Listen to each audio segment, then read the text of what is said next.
and welcome to another episode of Accessibility.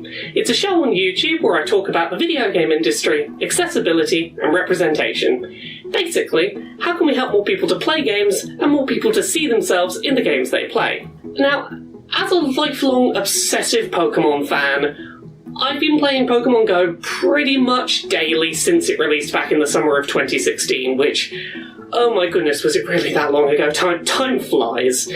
At the time, I was just recovering from major surgery, and the game's focus on exploring the physical world was a big motivator in getting me up and active, on days where my pain or exhaustion might have otherwise kept me inside. For me, the fact Pokémon Go required going outside to play was a positive, but that certainly isn't the case for everyone. Basically, since Pokémon Go launched, disabled players have been vocal about the fact that the game, by design, isn't accessible for those who may not be able to regularly leave their homes or walk large distances. Some creatures are locked behind 10-kilometre walks, some require you to get to physical locations at set times of day on short notice, and the game requires you to go outside for long walks if you want enough free items to play the game without spending money. Niantic has largely ignored the disabled community's requests to make the game more accessible over the years, dismissing complaints by saying that the whole point of the game is to go outside. That's what the Go in Pokémon Go stands for. That is, until this year, when non-disabled players suddenly had to stay home as well. As soon as the bulk of Pokémon Go's player base was unable to go outside for long walks, Niantic apparently decided that accessibility settings to help people play from home were actually okay after all. So, today,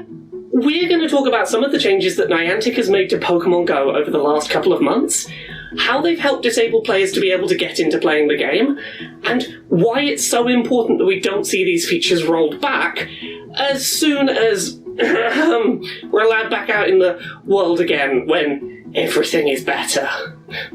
One of the most notable changes to Pokémon Go in recent months is a drastic increase in the ways players can get free in-game items from home while out of range of a Pokéstop. Every day in the in-game store, players now receive a daily box of items which might contain a few balls to catch Pokémon or berries to aid captures or other useful items. It's not a huge amount of items, but it's definitely a step in the right direction. Additionally, the range in which you can interact with gyms and Pokéstops has been doubled, which may not help if you're a player in a rural area, but has anecdotally helped a lot of players who were previously infuriatingly close to a stop or a gym from their home to interact without leaving the house. This has allowed a lot of players to collect free items from home where they previously could not. On top of this, Pokéstops now drop gifts more frequently, which can be sent to other players once a day to grant a selection of free items. Players can now hold more of these gifts at a time, which means that players who are able to spin Pokéstops can now more frequently send items to their friends who can't get to a Pokéstop. This makes it easier for those with access to items to help those without.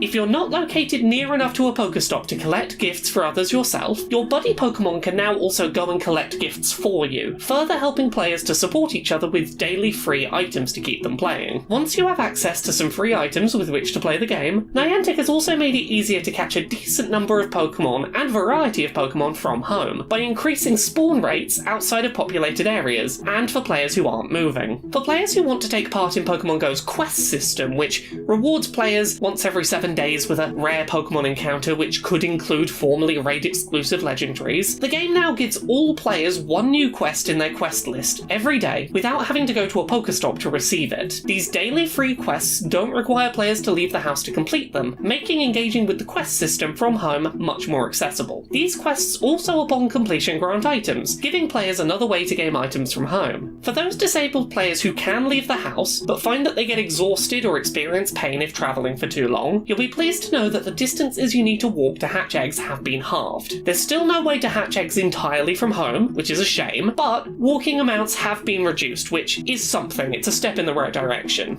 Players who want to take part in Pokémon Go's Team Rocket events, where you go fight a bunch of NPC trainers, you capture their shadow Pokémon, eventually you go fight Giovanni, there's a whole story-based quest line around it.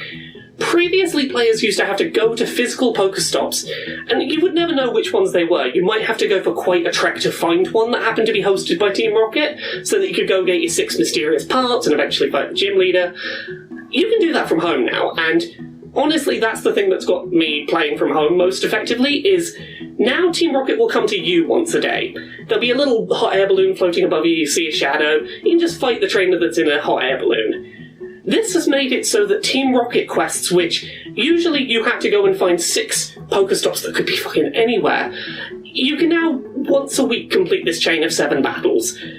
That is content that this game has just gone, yeah, just do that from home. And that's great. I love that you can do it from home. Lastly, and perhaps most notably, players can now take part in raid battles with other players without having to attend them in person. Pokemon Go's raid battles are basically the only way for players to capture high-value legendary Pokemon when they're first released. Teams of trainers all fight one Pokemon together at a set time, in a set physical location, and if they can take it down before time runs out, everyone gets a chance to capture it. Trainers can now take part in any raid battle from home, so long as it's close enough to home that they can see it on their in-game map and their list of nearby encounters. Furthermore, you can invite players on your friends list from anywhere in the world to join you in a raid remotely, meaning that homebound players in remote areas can finally be invited to take part in raids officially, which is great. However, there are some issues with the remote raiding system, and I think we need to talk about those. Firstly, while remote raiders initially did as much damage as in-person raiders, this has since been patched so that remote players now do reduced damage, meaning you need more people than usual to complete a raid. Additionally, there is a limit on the number of remote raiders who can take part in a raid, which, when combined with the reduced damage, makes raid completion tougher still. Additionally, and perhaps most importantly, while you can get a free in-person raid pass every single day by going to a gym in person, you cannot currently earn free remote raid passes in-game. If you're able to take over gyms and earn in-game currency that way, you can theoretically use that to buy remote raid passes, but you can't take over gyms remotely, which right now gets rid of the only realistic way to earn those passes for free. I very much believe that the best move Niantic could do right now to improve accessibility in Pokemon Go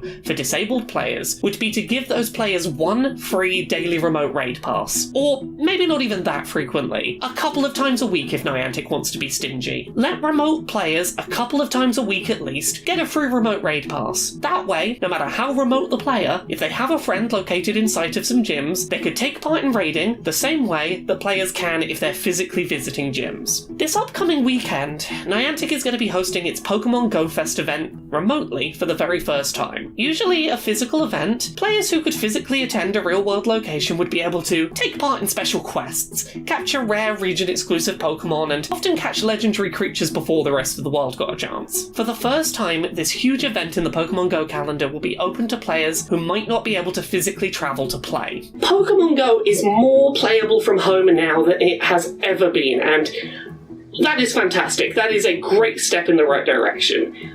Obviously, I think we need to see some changes. I would love to see some form of free remote raid passes. I would love to see maybe not nerfing remote players, letting them be just as much a part of the raid as anyone else.